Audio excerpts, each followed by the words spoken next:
Hey everyone, it's Dr. Ramani and welcome back to this YouTube channel on narcissism and narcissistic relationships and how to heal from these relationships. So one thing we always learn is that communication is supposed to be a great relationship tool. Well, once we've been through a narcissistic relationship, in some ways, we stop seeing the value of communication. And let's take that on. So, listen, any of you who have read a book on healthy relationships or having a relationship or marriage, any book on relationships that you read, any couples therapist that you talk to, anything even beyond intimate relationships will always focus on communication. And not just the words, but also self-awareness, listening, tone. Communication is not just the actual words we say, but how we say them. In healthy relationships, we're always tweaking this and we make mistakes. And healthy relationships can tolerate those mistakes and we clean it up and then we get it right. And the communication game in relationships has gotten much more complex with texting and DMing and emailing, and written words feel different and are a different way to communicate than spoken words, and then forget about it. I'm not even touching emojis. But with two healthy people, communication is everything. And like anything, sometimes communication needs calibration. And with two healthy people, paying attention to communication does work. Then there is the narcissistic relationship. And the problem is that a lot of the guidance and advice people in these relationships get is just recycled from regular relationship advice. And it always comes back to communication.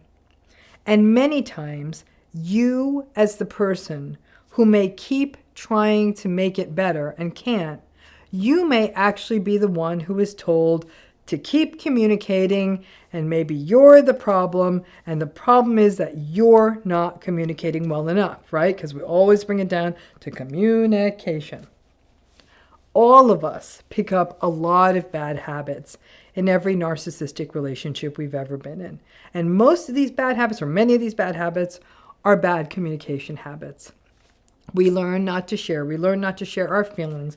We learn to not directly communicate because obviously it's going to be shut down. We learn to obsess over every single word we choose because of the myriad gotcha moments and the legalistic ways that narcissistic people will catch us on tiny semantic issues. We hold back from sharing things because it will be too exhausting to deal with the aftermath. We find roundabout ways to ask for things so we can get things done or so they aren't offended.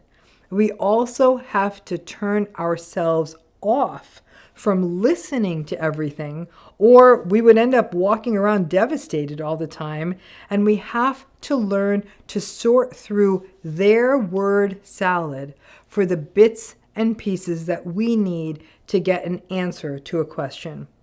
We gray rock to avoid saying the wrong thing or to avoid giving them supply. We have to learn to think tactically about what we do or say. In these relationships, we are basically cut off from healthy speaking, healthy listening, basically any healthy form of communication. And sadly, some people find that after being in a narcissistic relationship, they find it difficult to even talk with any other people. Some folks who have been through narcissistic relationships may find that they sort of over talk when they finally have the opportunity to be with healthy people because it has been such a long time since they've been in a space where they've heard. Others find, who's been through narcissistic relationships, find that they've become very inhibited when they talk to other people. And even others find that they're almost out of practice in talking with people and feel deeply socially awkward when they are with regular folks in regular conversation. By the time we either get it or understand what narcissism is or leave one of these relationships, by that time, our communication skills are a mess. The idea of being straightforward is gone for us. We learn to play these chess moves to get basic things, and so even we will see that we are convoluted in how we are trying to get things across. Our trust plummets So it can be hard to hear things that people are saying to us at face value. We may move forward into other relationships where we might actually end up being criticized for not being more open in our communication or for not being willing to share our feelings. We may simply find it difficult to ask for or say things directly, which is actually bad communication. I've known people who've been through narcissistic relationships who are so destabilized by what has happened in the narcissistic relationship that sort of going forward, they have this sort of compulsive drive to want to write things down just so they could maintain a train of thought. Or you may not even trust your own recollections of conversations, so you may find yourself also fumbling. I can't count how many times that survivors have showed up to my live Q&A events and they're apologetic because they say, oh, I feel so bad. I'm so sorry. I can't express myself clearly. Communication for people who've been through narcissistic relationships feels like it doesn't work because it didn't work in those relationships. In narcissistic family systems, you learn that communication was based in fear, in hierarchies, and that some voices in the family mattered and then others didn't. And that one person's word is law and no other opinions matter. That people talk over each other and interrupt each other. In narcissistic workplaces, people make assumptions. They put words in your mouth. They don't listen. Similar patterns are also observed in narcissistic friendships. So if you were to bring healthier communication into these systems, it would basically go nowhere fast. You actually get sort of acculturated or indoctrinated into the idea that trying to communicate in a healthy manner sort of puts you in harm's way. So it can take a minute to slowly come back into it. It's as though healthy communication is a language of its own that we need to relearn, or maybe even learn for the first time. But it can really absolutely take a minute to get there. And being told that the way we try to talk genuinely, tried with a family member or partner or at work or a friend, is what actually can work with a healthy person, can require its own leap of faith. The mistake that so much of the guidance on communication makes is that it doesn't couch it in a fundamental truth.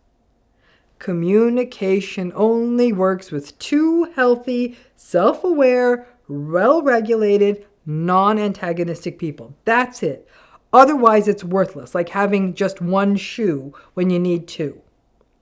So the better way to think about it is that communication is a magnificent tool for building closeness, intimacy, connection, and safety when the other person is communicatable, meaning that they are also self-aware and empathic and respectful and present.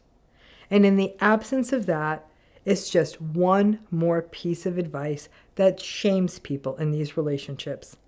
It can take a minute to trust that communication can work and to have faith in it. And it can also take another minute to get your skills back, both on the giving and receiving side of communication.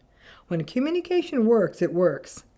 In narcissistic relationships, it doesn't have a chance. I hope that's helpful, and thanks again.